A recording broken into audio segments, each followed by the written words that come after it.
ดีครับนี่เพลงที่หลายคนชื่นชอบแห่งเพลงนี้ครับของผมเองครับอยู่ในอัลบั้มชุดบ่าวระบุญคุณมีแล้วยังเพลงดังในอนาคตคดนะเพลงชื่อว่าส่งฮักฝากใจนะยามค่ำคืนฟังเพลงนี้สบายนะ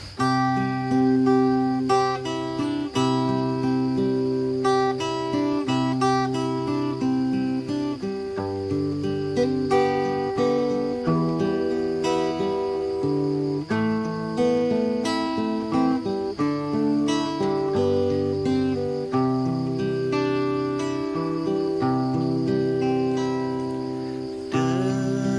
นมาแล้วน้องแก้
ครับผมยังไงก็ชอบกดใช่ชอบกดไลค์ใช่กดแชร์นะครับแล้วมาแชร์มาไลค์กันใน YouTube กันเตยขอบคุณจันนักครับผม